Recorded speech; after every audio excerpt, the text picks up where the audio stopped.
So is this the whiskey you've promised me? It is. This is some Balvenie double wood. I've made the tea that I also promised. Whiskey and tea. I've had some lovely cocktails actually. With whiskey and tea. Totally. I've had whiskey and coffee before. Not a cup of tea, but a cocktail of. I think it was a particular Johnny Walker with Earl Grey and bitters, and it was lovely. Okay, well we'll give this a go. Welcome to Sounding Board. This is our post-podcast podcast. Well, yeah. So we did a podcast on the manifestos that went on a lot longer than we thought. At the end of that, we said we'll be back in a moment after a cup of tea to talk about it, and then we realised the time. Actually, recorded a section afterwards saying, you know what, this is too late. Yeah, we're going to have some scotch. But we thought we still want to chat, so let's record it anyway. Podcast. We've got tea, we've got whiskey. You can subscribe on YouTube. We didn't say that last time. You can subscribe to your podcast. YouTube users know what they're doing, I think. No, I wasn't talking to the YouTube users at this point. Oh, you were talking to the podcast. But you were looking at the camera, pointing at them. Podcast listeners can subscribe on YouTube. Was that better? Much better. Yeah.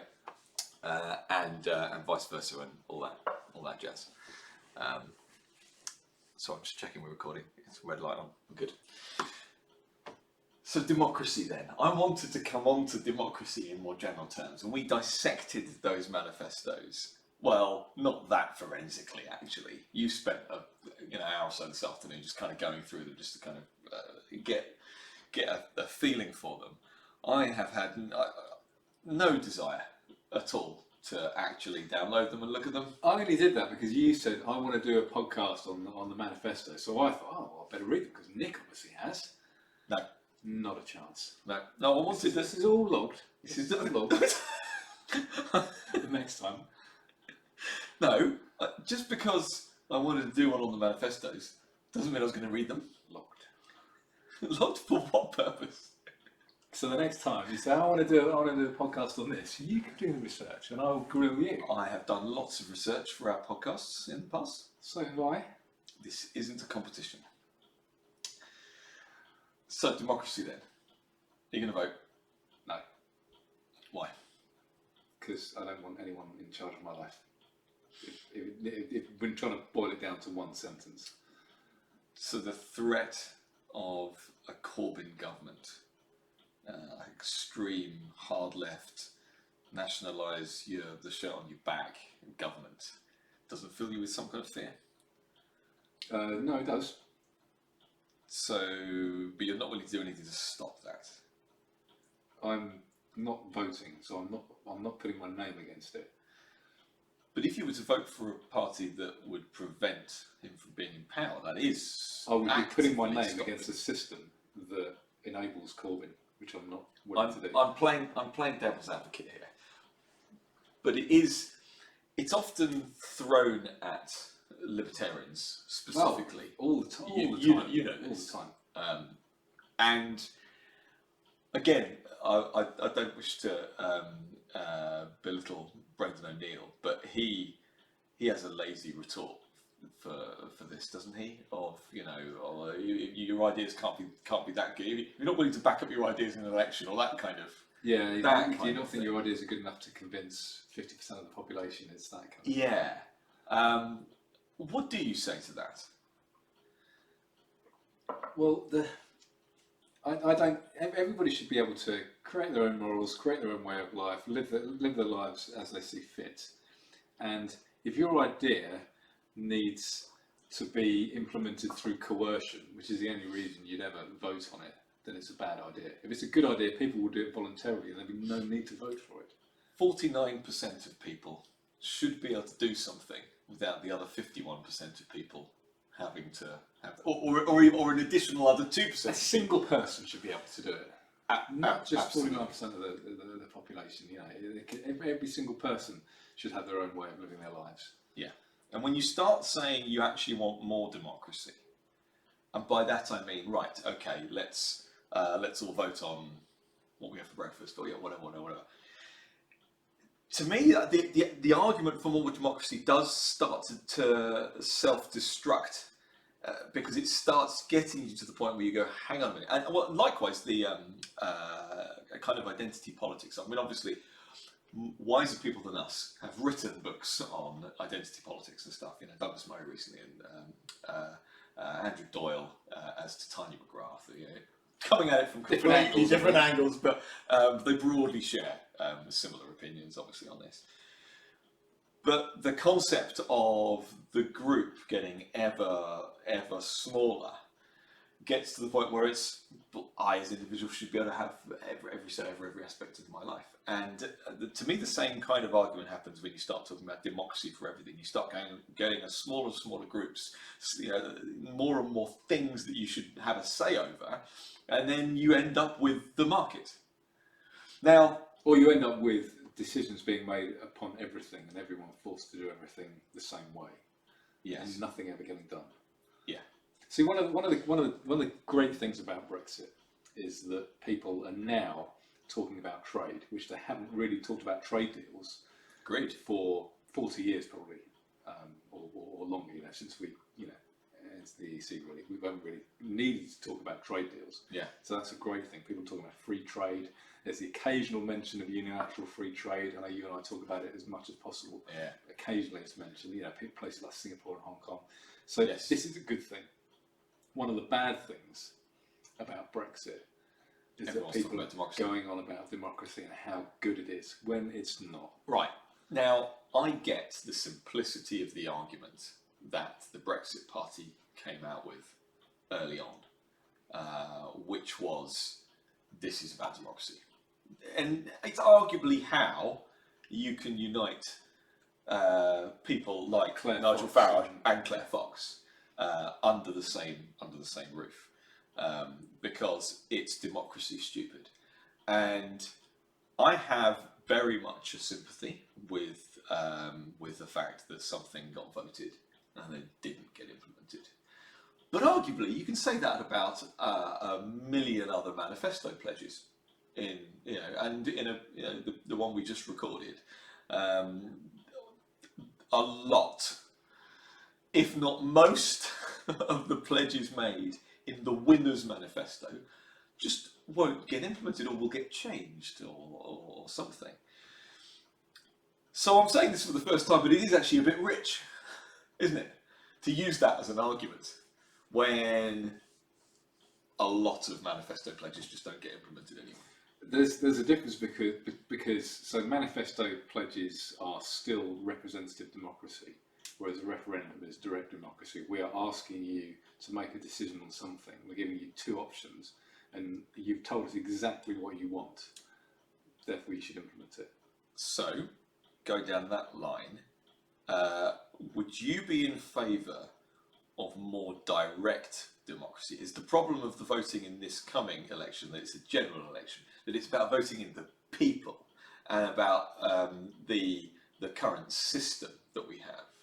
Whereas if we had a more Swiss-style system where there was more referenda, would you be in favour of more referenda on individual issues? I would never be in favour of them. I think you could argue that it's a better system than the one we have currently. Yep. So, you know, direct But the democracy problem is probably is- better than representative democracy, but it's not as good as individual freedom. But the problem is, you could still have a referendum that says everyone needs to have sugar in the tea. Of course. And Well, then- which car do we want everybody to drive? Exactly. So it probably is better, but the fact that you still have to have some form of checks and balances on it. It's least worst territory again. It's you know, democracy. You shouldn't. Absolutely. Democracy, requires everyone going along with a result. Literally everyone going along. With Losers' a result. consent, I've heard this described as. I don't know whether that's a new phrase or an old one. I've I've only heard it since the Brexit referendum. Yeah, well, I'm trying to think if there was ever a need to use it before. in all other referendums and you know, people, it's just accepted that you lose an election, your manifesto promises don't get it. Yeah. Or you lose a referendum, it doesn't get, you know. Try harder next time. Yeah, exactly. So I don't think, yeah, I don't think I've heard it. I've heard it before. Yeah. But you see, but even if the losers are behaving obnoxiously, it's still, Parliament would still implement the decision, and any kind of democracy requires everyone, even if they don't like it, it's the law. I don't like the fact that the word democracy is bandied around without actually the qualifications on it.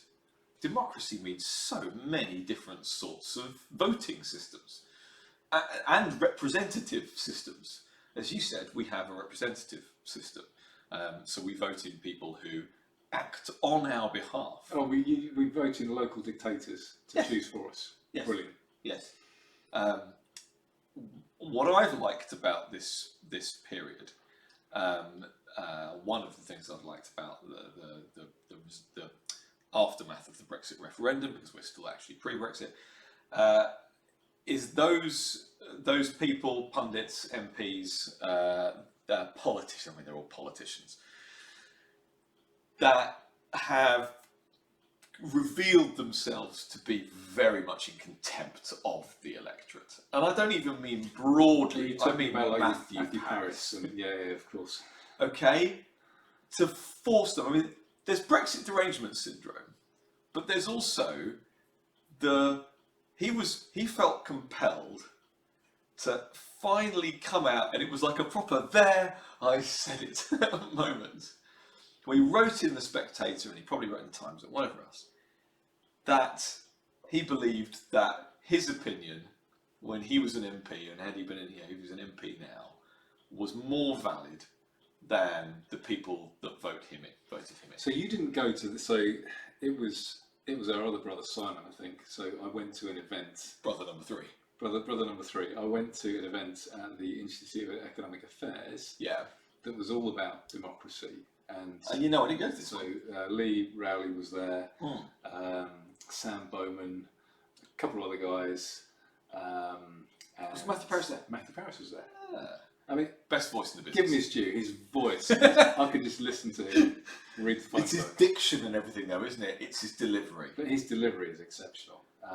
But yeah, he said exactly the same thing. Yeah. So this is why we vote people in. Is because we're cleverer than you. And as far as he was concerned, it was a very important protection. Well, it's paternalism. It's yes. You absolutely cannot trust the people. You need this special. And classic conservatism, or Toryism. Yeah, I would argue, because the people can't be trusted. They can be trusted to vote you in, but that's it. I mean, obviously, hypocrisy abound in all of these. So that's been to be able to actually point at those people directly, I think is important, because you had to generalise before.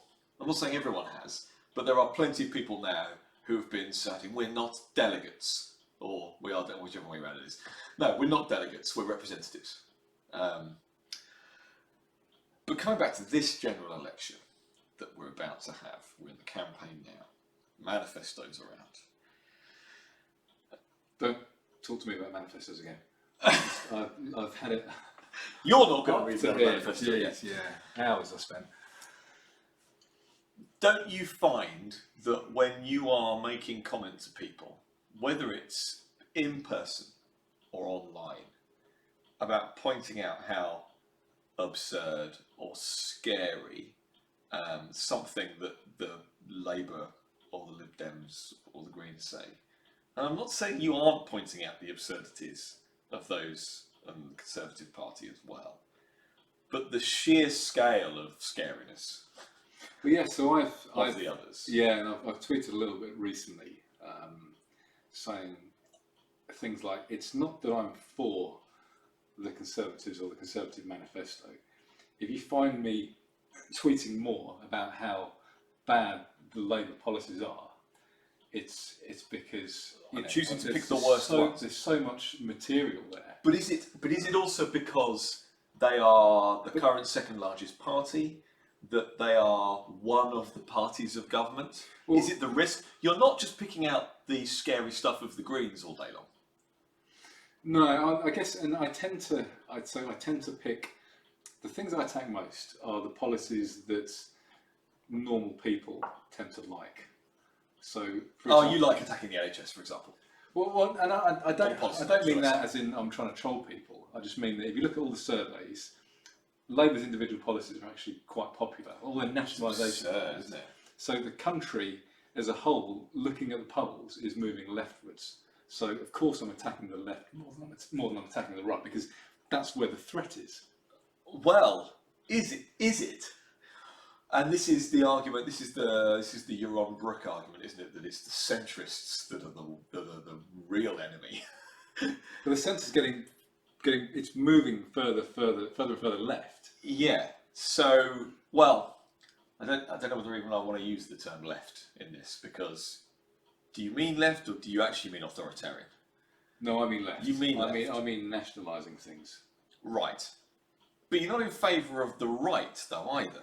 No, but I don't think there's an imminent threat of much more regulation than we have now. Right. And so, certainly if you look at the polls, people aren't saying, I'm crying out for regulation, but they are crying out for nationalising and owning the media. there are some things that they would be supportive of in terms of regulation, I think, and I don't have the polls to hand, but certainly things like, you know, curbing the power of the internet giants and this kind of stuff, I think is also very popular.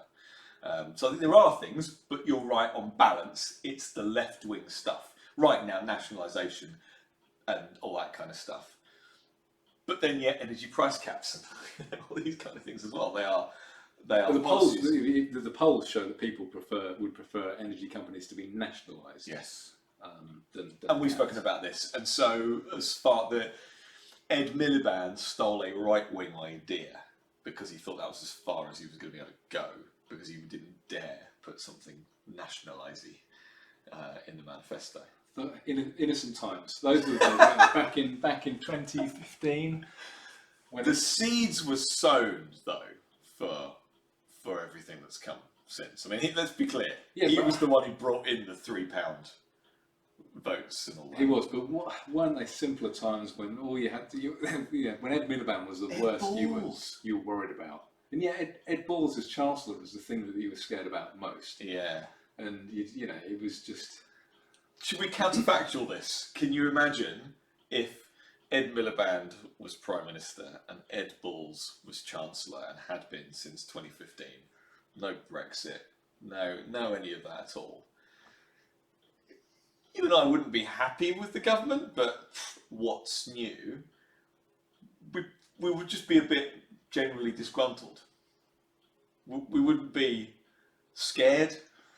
We'd probably be grumbling about how much we're being taxed. We would. I don't think we'd be scared of imminent communism, which is what the Labour manifesto is. Yes, we wouldn't be thinking.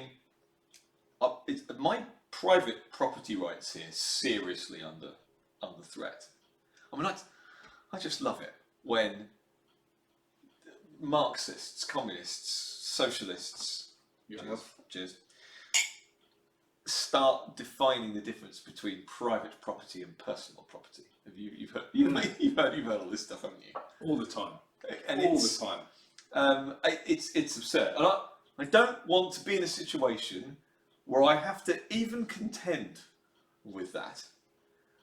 And arguably, it's the kind of thing we do on this podcast, isn't it?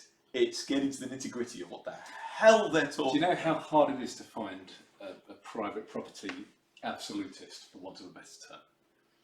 Do you know how difficult it is? Well, there's like you and me, and then that's basically it. Even Yaron Brook and objectivism, I can. So this is. Objectivism still being in the States. It's just a very, very, very small state with a very narrow remit that would obviously grow. I love Yaron Brook. I agree with him on virtually everything, and he. We'd be skipping to work if his state was actually. Yeah, of course. I'd be over the moon. Yeah. But one of the things that I don't quite get about objectivism, and so people often talk about, say freedom of speech. People often say, I believe in freedom of speech, and there's always a but, isn't there? And it's a little bit like this with objectivism and private property. Yeah. Because they believe... And he's so good at talking about it. They believe in a state, and to give it to you, he doesn't use this language. He doesn't say I believe in private property, but No. but I can't see how this works out, and I guess I'd love to ask him. Let's say all property is private. Yeah. And you and I own a small road. Can we just say that we've totally and utterly made it if we end up having a conversation with you on Brooke? Oh, of course. Whether it's recorded or not. Yeah. But yeah, so let's say the roads are owned privately, houses are owned privately, lands, everything's private. Which Yes, is something rivers. about. Yeah. So in which case you get rid of all the externalities by doing that. If there's a state and that state has jurisdiction over me in my own road, in my own house, is it my own house? I don't think it is. And also, what objectivism believes the state should do is the state should provide an army, Police force. and a police force. Yeah, the police force is the difficult If one. I own a road, does that mean the state police can just come in on my road without my permission? Yeah, this is the problem, isn't it? It's not private property, and it's not freedom of association either. I can't associate with the people. Arguably, the only way that the police, as a concept, works at the moment is because actually most land is public. Of course. So I think that's a difficult. It does. It's a contradiction. It doesn't make sense as far as I'm concerned. I think I can understand having, saying we want a minimal state and we want the state to provide the courts, for example. You could, that's about where I am actually. I think because that's certainly easier to argue. Yeah, because it's an official arbitration mechanism. But the problem is that you've still got to then create the system that enforces it, and then see if they're the people with all the power, then that's all the people that want the power are going to want to be there. So, I also I don't think you can't believe in property rights and have a state police. I don't think, because they'd have jurisdiction, they'd be able to just occupy your land. Yes, in which case it's not your land. You can no longer have freedom of association because you have to associate with the state police. It has to be a voluntary system. It has to. Let's just brush aside the fact that like in America, for example, the police, how many dogs do they shoot a year, and black people, and minorities, and just people in general, and get away with it. All lives matter, Andy. But they're just, they are just brutal maniacs. The generalisation. The proportion of American police officers that have been involved in domestic abuse is ridiculous. It's like 40 or 50% or something crazy. Are you saying it attracts the wrong type of person? I'm not sure whether it attracts institutionally. I'm not sure whether it attracts the wrong type of person or whether it changes people once they get in there. That's what I meant by institutionally. Or both. Yeah. Okay. But it doesn't work. Well, so they get given guns for a start. Yeah. I mean, it's statistically you're safer in like shopping centres where they have private security than you are. Yes, I've heard this. I've heard this. So if that works, why not just extend it to the street if it gets owned by people? Yeah. I think we're in danger of moving a little bit off topic here. We are. But that's that's another reason why I'm against democracy. Is that you can have like kind of competing police forces. I don't mean competing as in fighting. No. Because that's another thing. The objectivists talk about fighting is expensive. Exactly. Objectivists talk about of course people will enter into strong national security. Enter into contracts with each other because it's in their own rational self-interest. Do you not think it's in the police? If we have private police, do you not think it's in their rational self-interest to cooperate with each other? Yeah. And you get some that are better than others. You get some that are more efficient and competition. We need John Brooke to answer back. I'm not going to be able to do that. Much as I would like his style and his abilities and all of that. I think he talks very well on all these subjects. But and he recognises actually where he doesn't have all of the answers, and it's not his philosophy; it's Ayn Rand's philosophy. And he admits that they don't. She didn't have all the answers either. It's still pretty good as philosophies go. And I really like objectivism. I like the way that it's based on reason. I just think it can... Totally. About things that are real and tangible and observable. Yeah, I just think it can exist without the state providing the police Totally. and the armed forces. Totally. I think you can just extend it a little bit further, And then you're done. And it would work better. You could. The point is that all of the arguments you've used to get that far, You can just carry on. just keep going. Yeah. And this is my journey. Suddenly realizing, hang on a minute, a small government person, in order to get to the small government bit, you just apply the same rules and you keep going.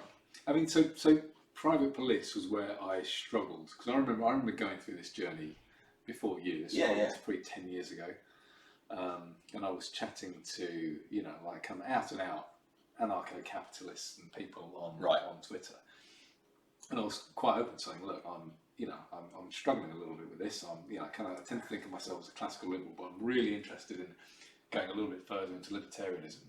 Yeah. I'm struggling with private police. Can you help, or is there anything that you suggested reading, or whatever? Yeah. And one of the chaps said, this is great. This is the book I read, and it was by David D. Friedman, son of Milton Friedman. There's a book called, and I think there's a PDF for free. I have to try and dig out the URL. We should post that. Post it online. But there's a book called The Machinery of Freedom, where he talks fantastically about this. And I remember reading that and thinking, this all makes sense now. This is how it could work. And you can read Murray Rothbard reading on the Libertarian Manifesto. Lots of these libertarians have different ideas, but that's the point. You could have multiple ideas, and we could just work out which works best. Competing ideas, yeah. Or it could be that some people in one area prefer that, and some people in another area prefer that, and that's also fine. But yeah, that was kind of my journey. Bringing it back to this general election and where we are right now, and I'll be honest, until I've espoused a number of views over the last couple of years to people publicly. One of those, before there was the hope of a general election, before the first Brexit deadline, before the 29th of March. A long time. I'll say a long time. It's a long time. It really isn't. Yeah. But within the last year, I was saying to people, I want there to be a general election. No one who's currently an MP is allowed to stand. I was imposing my own rules on our current democratic system. I mean, my idea there was a vote winner. Everyone's like, oh yeah, literally no one's allowed to stand. I mean, proper clear out. As much as I hate democracy, I would be kind of term limits. But I would be very, very amused if the public just imposed that, and just everyone got together. There was a big Facebook campaign. Everyone said, right, you know what? None of us are going to vote for a current candidate, regardless of who they are. Yeah. Just get rid of them all. Yeah. Yeah. Is it too late to start a campaign? Probably. But that's one of the things I said. I've also been very much, when in the situation, been espousing those kind of libertarian views and saying, well, who is it read the book? Don't vote. It just encourages the bastards. Yeah, I know the quote. But it's such a great quote, and explaining why. And I had a conversation today, and I was saying it's like the Oscars. Somebody has to win. I tweeted something the other day. You kindly liked or retweeted or something, where I said it's the fact that you have to vote someone. I can't just vote someone out without voting someone else in. We're told it's okay. You can vote someone out after 4 years or 5 years or whatever. But you have to replace them. With someone else. Equal or lesser moron. Yeah, but it's very specifically least worst territory. Because they're all the wrong type of person, because they all want to be there, they all want control. Nobody goes out. I mean, the Brexit Party have been the closest in constitutional terms, actually written into their constitution, not only classical liberal, fine, not completely. Not that means anything, judging by their manifesto. Totally. But the other thing they had in their constitution was it was like reserve the right to or something. Any legislative body that they seek election to and gain seats in. Which includes the European Parliament, presumably, as well. That's what we're talking about, isn't it? Or both? Both. UK government and Welsh Assembly and God knows what else they want to go. Local councils, that they have a right to campaign for the abolition of that assembly. And it's like, I can get behind that. I can get with the and Nigel Farage has won support by saying, we're the only turkeys voting for Christmas, vote winning slogan, etc., etc., etc. But we've said this before. Where is my party? Where is the party that genuinely advocates for a reduction of something, anything? Okay. Let me give you a scenario. So, this party exists, the Nick Party. Okay. Yep. But it's not me. It's not you. The Douglas Carswell Party. Okay. I was thinking of the National Independence Coalition or something. But this party exists. Okay, let's say it exists. It wouldn't be a coalition. It would be a coalition of independently minded MPs, not me. Anyway, this party exists. Okay, it's nothing to do with us, but this party exists. I'm coming up with one for you now. And it starts with a new dawn. So this party exists. Okay, they're properly classical liberal, potentially even libertarian. Okay. And or objectivist, or their manifesto is we're going to get rid of this, rid of this, rid of this, rid of this, rid of this. Fielding candidates everywhere, general election. They're fielding candidates in 650 constituencies. Yep. And they want to abolish everything. Yeah. Would you vote for them? This is the quandary, because I think right now it's very easy to say they're all just socialists, and I had this argument before the 2017 election as well, going, when do you draw the line when the supposedly free market espousing party or parties are the ones adopting so much socialism? But it's easy. It's easier to say I'm not going to vote when there's no one worth voting for. Let's say there is someone, there is this party who would destroy it from the inside. Would you vote? I think I potentially would. Yeah.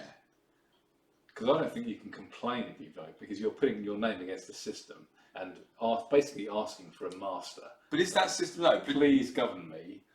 But But this party, I suppose it depends. I mean, how crackpot, how popular actually is this party at the time? If they're fielding 650 candidates, then it's Brexit Party-esque in terms of its reach already. It's not going to come out of nowhere. That means there must be a groundswell. There must be some support. Yeah, let's say they've got 30% of the support and they could potentially get in.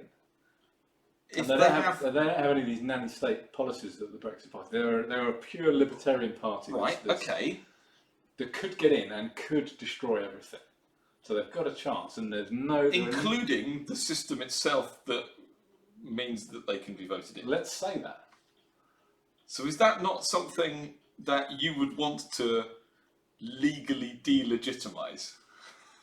So I wouldn't... Because I have a problem with just the amount of law. How else do you get rid of the law without the people that put the law there in the first place? I mean, short of apocalyptic reset... You want to stay in and reform it from the inside? I'm saying short of apocalyptic reset.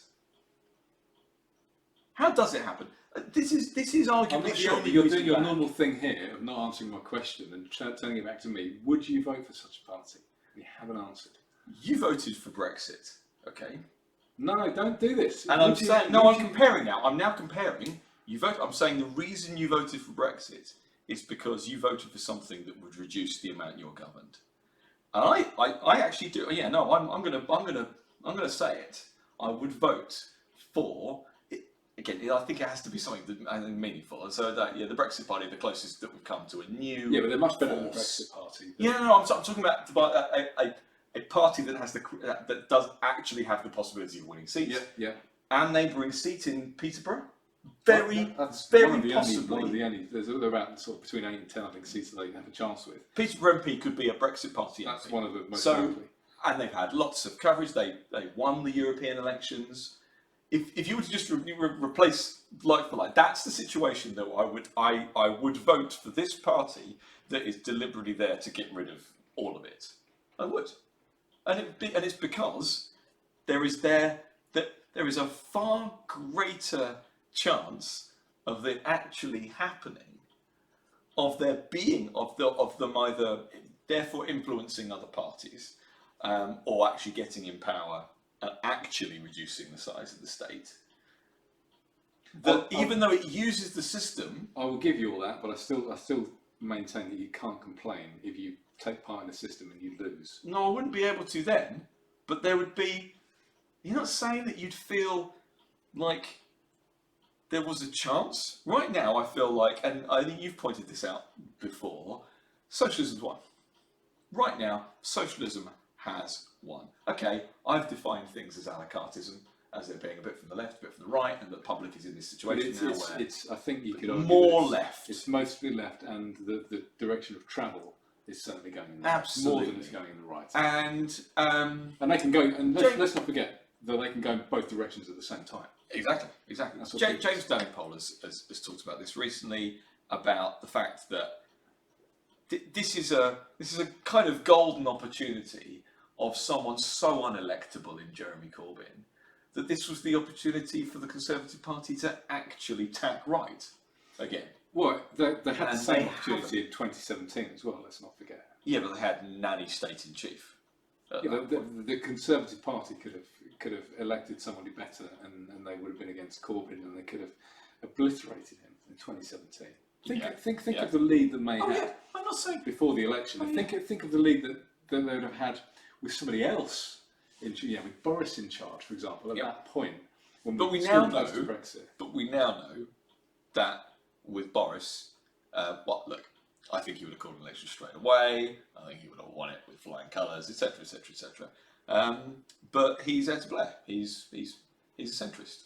So we already know where he stands because of where he is now. But you're saying this golden opportunity that they have now, that Dunning-Pole has, James Dunning-Pole said, they absolutely have had that in the past. It's not like a once in a lifetime thing. It hasn't been once in 2 years or 2.5 years. No, but it is more this time.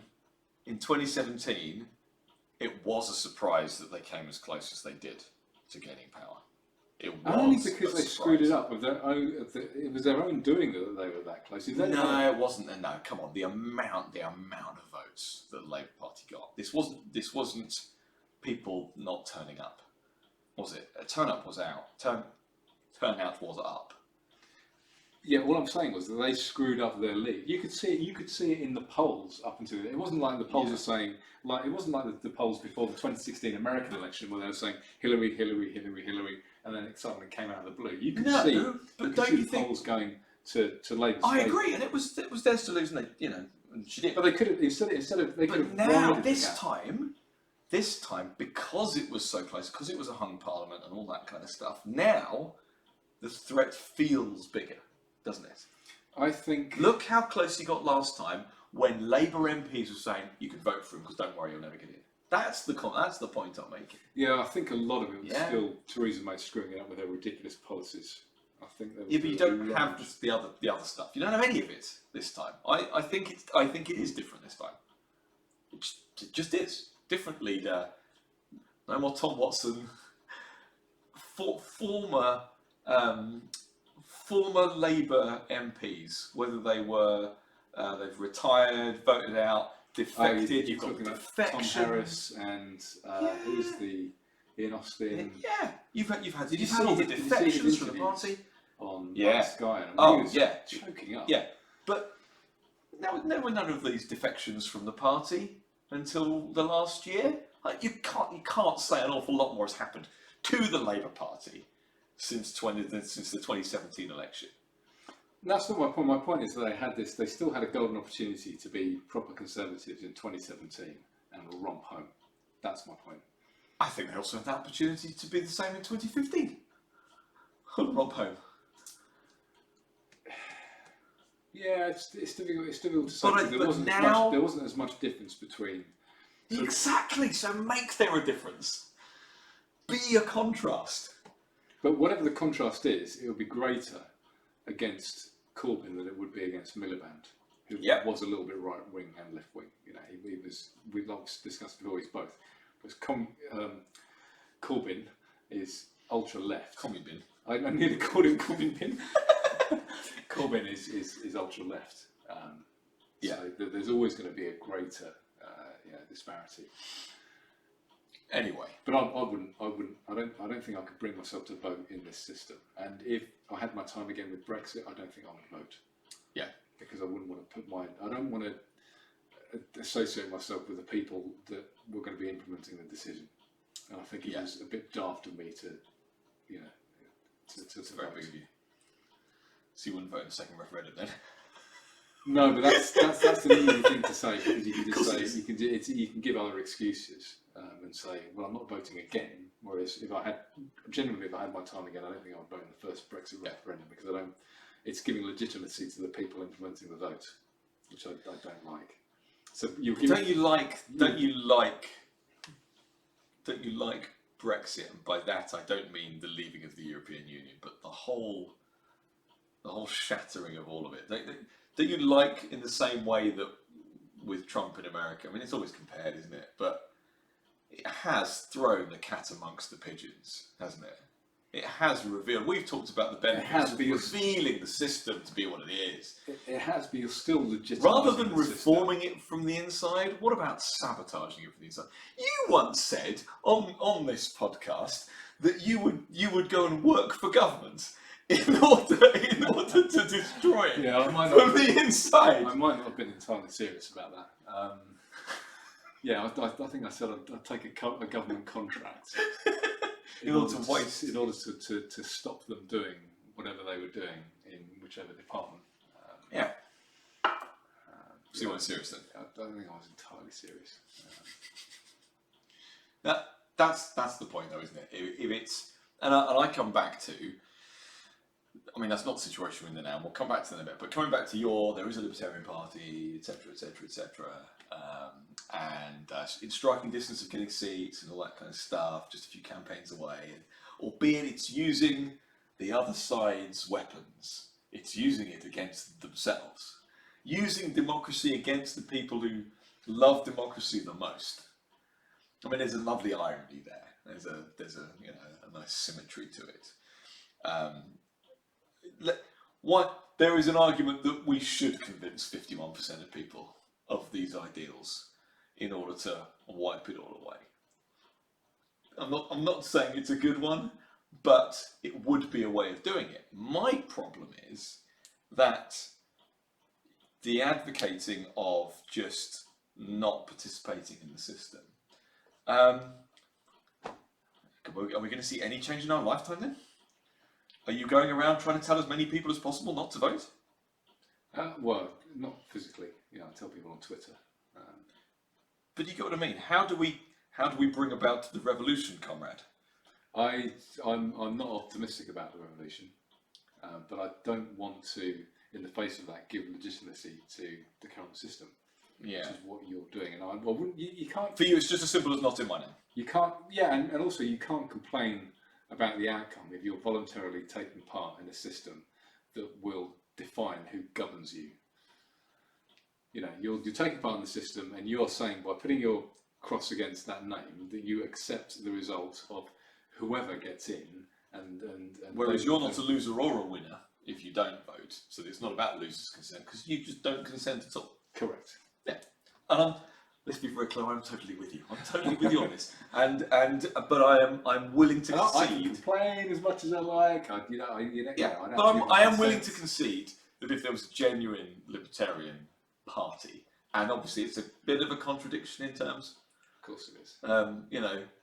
Libertarian. You want me to vote for you, eh? Aha! That's the secret password. I knew you weren't a Libertarian. So it's almost like an anti-shibboleth or something. Yeah, exactly. So it's not going to happen.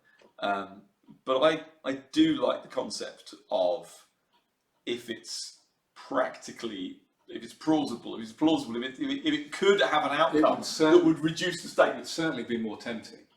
And it would be quite easy to argue. Just want to change it. Speaking of arguing stuff, so I heard Owen Jones on Sky or something. Oh, I'm sorry. It was only a couple of seconds. It was a couple of seconds too much. But Must admit, he's not popped up much for me in the media in this campaign. And so, to give him his due, he's got a very, very good delivery. He makes his points exceptionally well. He is an excellent communicator. He's brilliant at what he does. Right? Okay, no. I think on camera, I think he's an excellent communicator. I think he's very good at debating people. I don't actually think he's very good at writing. He's not. I've seen the odd article that he's written very, very well. He's not. He's not word salad left. No, is he? I mean, he's no Douglas Murray when it comes to writing, but he doesn't write badly. He's a great interviewer. I mean, he's interviewed, and he's interviewed people all across the spectrum. Oh, totally. Yeah. Peter Hitchens and people, and he's great at that. Douglas Carswell. Yeah. But anyway, going back to my point, he was talking about the Labour manifesto and Labour's policies, and saying all we want is to make the NHS better and to give people homes and How is that radical? How can that be radical? These are just normal policies that everyone with a right mind could do. Whatever. I love the right mind. How can you? I mean, that's probably wasn't what he said, but how can you possibly counter that? Yeah. And I was thinking, okay, what is the best way to counter that? And yes. Because it's always immediately obvious. It does sound reasonable. So the way I would counter it is that you have had this system of democracy, or representative democracy, for donkey's years, decades and decades and decades. Yep. We've basically had the same two parties for hundreds of years. For hundreds of years, but even if we didn't, and we've had your system of NHS for 60 odd years, 70 years, whatever it is. Nothing is getting any better. We've tried representative democracy. There are still thousands of homeless people. There are still thousands of deaths in the NHS. Yeah. It's the 35th best system as in terms of socialism has never been tried, Andy. Okay, so we have tried your way. Real socialism hasn't been tried. Of course it has. So we've had it your way. But I'm saying that's their argument back. Can you let me put my argument across? No, because nobody counted it. Carry on. So we've had it your way for over for a couple of hundred years, and we still have these issues. Yeah. So no, I don't trust you one more time. How much more of this representative democracy do we want to try? Do we have to try? And how many more people have to die before we try something different, which is giving people freedom? Yeah. That's my point. There's plenty of evidence that everywhere it's been tried to any extent that it delivers more positive results every time. Absolutely. Another thing about the left in particular is they want to be judged on their intentions and not on their outcomes. And at least a lot of right wingers are willing, at least in part, to look at empirical evidence. And they maybe did. There's too much, in quotes, pragmatism. I'm not talking about your woolly centrists that we've got now, like the Conservative Party. The Conservative Party. I'm talking about right wingers in general, and probably more in America. Is that they are at least willing to look at empirical evidence. The difficulty about that is you can pick and choose your evidence. So this is the whole Henry Hazlitt thing. I don't know if you've read Hazlitt's Economics in One Lesson yet. No. You read it in an evening. It's a couple of evenings. It's amazing. But his point is that you can't just look at the evidence that you want. You can implement the policy, and it can have certain effects. Yeah. And you can say, oh look, my policy's worked, but you haven't looked at the overall effect on the economy.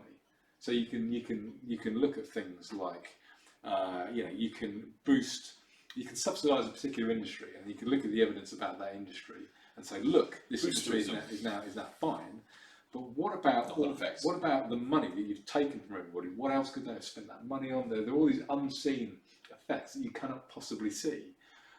So you need to look at the big picture. Yeah. So right wingers will look at kind of empirical evidence, but it's not the same as looking at the big picture, which only libertarians and people tend to do. I'm going to bring it back to what I was talking about before about the fact that you and I spend more time pointing out the absurdities and the dangers of Labour Party policy than any of the others. I mean, it's an easy target, obviously. It's and an there's a easy lot of legitimate content. target. I mean, the Green Manifesto is worse, but they're never going to get in. But they're never going to get in. You've got to focus. You only got a certain. This was my point, though, wasn't it? Focus your efforts on imminent danger. I would say. But you're still trying to convince people to not vote for them. But you're not. Are you really being clear enough to say don't vote for anyone? You're still. I still think when you're saying, look at these clowns. Do you want them in charge? If you're talking about Twitter, there's a character limit, and I can't really suffix every tweet with don't vote for any of them. People who know me and who follow me know that I'm not, advocating voting for any of these muppets. So I don't think I need to qualify that on anything I write. I have had the thought, and it's the reason I sit down. We've been trying to have this sit-down chat for a couple of weeks now, I got very vocal over the broadband nationalisation stuff because it's a bit close to home for me, and nearly just sat recording on my own, just jabbering about how ridiculous it is. I have to say that I've struggled. I am willing to admit that I've struggled with the concept of not voting after hearing some of this stuff. Now, I then just look, and I suppose again the problem is, what if? We're just not in a constituency where it matters. So it's arguably easier for me, and for you, to say, I'm not going to vote on principle. As in, I'm not going to vote on principle. Because it doesn't matter. At this seat, that has been currently held by the Conservative Party by Shailesh Vara, who's a lovely chap, but is still part of the system, who is running on a current, basically socialist-like manifesto, will win. And before him, Sir Brian Mulroney, who recently died, who was the first MP that I ever met.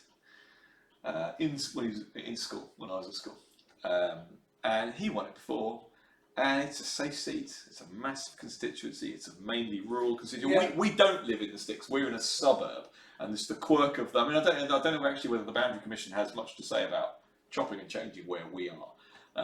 But even though we live in Peterborough, we are on the edge, and so we're part of this constituency. It's easier for us to say I'm not going to vote. Of course it is, and we're not. It would be easier for us than if we were living in South or Central America as well, when you've got proper kind of. When there are libertarian candidates, let alone GOP candidates that actually believe in this stuff. Yeah, I mean, if you were in, I mean, he's not so good these days, but if you're not around Paul's constituency. Rand Paul's the first person. Ted Cruz is a bit. Yeah. They're both kind of sold out. Yeah. In recent years, they've both been reasonably pro, or they haven't been anti-Trump. Okay, so let's say the boundaries are slightly moved and we were in the Peterborough constituency, and there's an opportunity to get a Brexit Party candidate in for laughs. You're not going to get me to vote. What about for laughs? I would. Is there never a point, even for laughs? I would happily laugh with you after not voting and he gets in. I mean, again, so how much say do you actually have on anything? None. One vote against how many tens of thousands of people? Therefore, it doesn't matter. Correct. Why bother? Why bother? Therefore, vote for laughs. Monster Looney. Spoil your ballot. What about spoiling your ballot? What about spoiling your ballot in order to make a stand? You're still taking part in a system. In this. It's a fairly big FU to the system. Deliberately spoiling your ballot. If the number of spoiled ballots, here's a question: would it be better for turnout to progressively get lower, or for the number of spoiled ballots to get progressively higher? I think spoiled ballots tend to indicate more that people just don't like the current candidates, whereas not voting is we don't like the entire system. Therefore, I would prefer it if people didn't vote. Okay. Let's say this itself becomes popular. Well, not voting? Yeah. Brilliant. So it works. No, totally. But I want to spin out the scenarios of how it would ever actually change. How long is this podcast? But this is the problem. without a revolutionary event, without muskets, without Guy Fawkes, without a Cromwell, without something like that, without I've watched series 3 of The Crown. Have you watched any of The Crown? It's good. It's good. Julie's watched it. I've heard a few episodes recently. John Lithgow as Churchill. He's the best. Who would have thought? I don't know who the guy is who plays Charles in the latest one. It must be the latest series. Yeah. But I haven't seen him. But he sounds so good. Oh, he's perfect for it. And Anne, they're all really good. Anyway. So Charles Dance plays Mountbatten. Right. Okay. Charles Dance is amazing anyway. I mean, it's just... Well, and my concern was this is becoming London Calling now. I'm reviewing a series, but I was concerned that he was just going to forever be Tywin Lannister. And is that a Game of Thrones reference? Oh, did you not watch Game of Thrones? I'm sure our viewer and our listener has watched Game of Thrones. Charles Dance is his best character ever. On the hands down, his best character ever. And from the very first scene, he is brilliant. His first scene, he's pissed off, and he's skinning an animal. Like a cow or something, just this deer or something. I think it is. It's a deer. I think there are antlers there, and he's there with his knife and his sleeve rolled up, skinning an animal while giving this diatribe, and he's just brilliant. But the danger is anything you ever see him in forevermore, you just only see that character. Your point. This is about democracy, and I'm not sure where you're going. Yeah. So he plays Mountbatten. My concern was that he was just going to be Tyrone Lannister, but he's good. He's good at Mountbatten. He's good at Mountbatten. There's enough of a dandy about him, because but you read about the proposed coup? You know about the coup against the Wilson government? I mean, obviously, it never happened. No, I don't think I did. There were plans afoot, and they dramatise it in this series of installing Mountbatten as Prime Minister. Okay? Well, he's not elected, he was head of the armed forces for a bit, and then he got fired by Wilson, and so he's in this kind of limbo. This is bankers worried about the currency, worried about a left-wing socialist-ish Labour government. And there are plans afoot to install. But that's the kind of thing you're talking about. The only real ways of actually affecting serious change. Because right now the ratchet is only heading in one direction. And how else do you get it to switch to freedom direction? I'm not sure. I don't know, but I don't think that legitimising the current system is it. So, let's go back to, and I know you could talk for hours about this. I mean, you have to sacrifice your principles to do absolutely anything that you're suggesting. So, I'm not willing to do that. And I'm not saying you are for overturning the government by force or anything like that, because coercion bad. The whole no voting thing. Let's say that turnout drops like a stone. And it happens over a reasonable time frame, 10 or 15 years. Yeah? At what point does anything still change? Or does the government of the day still function quite happily, thank you very much, on 10% of the vote? I'm not sure. I mean, who knows? Well, this is what this podcast is for. This is for you to say. I've no idea. I mean, at what point do people say, we've had enough? And then what? How does it actually work in practice? I know it's the whole "it's impractical to not vote" argument, but I'm intrigued to know whether you've thought about it. Have you gone through any of those scenarios where you've thought when a government is elected with 10% of the populace, or 5%, they therefore have so much power with so little legitimacy. You can't. I don't think you can argue that democracy doesn't give a measure of legitimacy. I think there would be there would be incidences of civil disobedience. You would think at some point. Where that point is, I'm not too sure. But you're not in favour of civil disobedience. Am I not? When have I? Oh, okay. It depends what it is, I suppose. Yeah, of course it does. Okay, so that's how you would People would start. engage the revolution. Well, people would start avoiding tax and all that kind of stuff, wouldn't they? I think at that point. And But they'd still lock you up. yeah, but I think more people. I think if you've got to the point where 90% of the people aren't voting, and they're like, "You're right," they'll probably start thinking, "Hang on a second, let's all just not pay this, or let's start using a different currency instead of instead of sterling, and start using Bitcoin or whatever." Oh, I like that idea.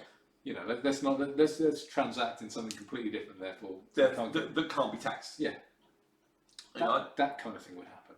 But I don't know which point that would. I don't know if that's the first thing that would happen. Don't you think that there would be a natural? It would be might be the wrong it word, would be entirely peaceful. but don't you think there would be a natural tendency for a tribe to form? Because that's just the way human beings kind of get. Someone would try to rise up to lead these people that aren't voting. Isn't that a danger? They might. Yes, of course it is. It's always a danger. The issue is, could it realistically ever happen? I don't think any of this would realistically ever happen. Certainly not in my lifetime. So We are so far gone. this is it. We are just so far But gone. that doesn't mean I'm taking part. What point do you leave the country? That's a whole other podcast. It's difficult. I mean, if Corbyn got in, Won't deny that I haven't had these conversations with nearest and dearest. Well, yeah, no. So if Labour got in, then certainly I would look to see if I could get a contract in either an English-speaking or a German-speaking country, because my wife is fluent in German, and I'm pretty sure I could learn quickly, and it would be worth looking at Austria or Germany, or got relatives in Singapore. Perhaps it would be moving over there. That's not a bad idea. I've not thought about that. Because we do have family over there. They're economically very, very free, and I know Problems with social freedoms. Not that it would affect us. No, and personally. not compared to what we would be if Corbyn got in. So it would still be better than we have now. Yes. It's all still least worse. There isn't a country. IT is growing over there. Tech industry. Yeah. So that would be a possibility. Big shift. But at least English. Another podcast entirely, but it would be nice to move to somewhere like Liberland. Yeah. Ultimately, if these places start I looked springing into up. that as soon as you started telling me that. I looked into this, and they're trying to come up with. They're trying to use blockchain to come up with a state system. It's as good as you're going to get at the moment on Earth, I think. You talk about least worst, but there is no area of land that someone hasn't laid claim, that some state hasn't laid claim to. So that's really isn't it a shame? The best that you're going to get. Isn't it a shame? The homesteading is done. Yes, I know. The moon, Mars. Is that our only hope? I mean, get there before the state does. It's ridiculous when you think of how sparsely. I know people talk about the population growth and stuff, but the Earth is sparsely populated. Yes. It's densely populated in certain areas, but generally speaking, it's sparsely populated. Yeah, you can't homestead anywhere on Earth. And obviously there's quite a lot of international water. The Chinese. Exactly. Slightly contradictory. The Chinese are the ones that are obviously building new islands because they've got the resources to do so. Wouldn't that be great if we got together with a bunch of objectivists and built God's Gulch out of sand with the help of Apple in the middle of Amazon? Yeah. And we say, come over here, middle of the Atlantic, no tax. It doesn't have to be in the middle. It doesn't have to be in the middle. It could be reasonably close, so we could have fast connections and just under off of the coast of just East Coast of America or something. Yeah. No tax. Come here. Why don't they? Branson owns an island, doesn't he? I think so. I think Ethan Hawke owns an island. Does he? Yeah. The bastard. So why don't they? Why don't the? I don't know. But we're in danger of speaking here for hours, and I think we probably need to wrap this up. You're not going to vote in this election. You're not going to vote in any election again until one day you decide you are, and I'll remind you of all of this time. Yeah, I mean, do you think that over time? I mean, of course, I could go mad, and I could have some kind of, I could lose my mind and vote. I'm not. Literally, that's the only thing that would you think spinning forward that would make you vote. They say people get more. To my head. You already do. Yeah. They say that people get more conservative in their old age. I think that means from the left. I don't think people from both sides gravitate towards conservatism. This is just what I wonder. Do libertarians get more conservative with age? I don't. Once you're red pilled, I think that's it. And conservatives talk about being red pilled. They're not really red pilled. They're not going from one matrix to another matrix. I've had this conversation. I think what is known as red pilling isn't as red pilling as you and I would want it to be. No. I think you have to not vote to be properly red pilled.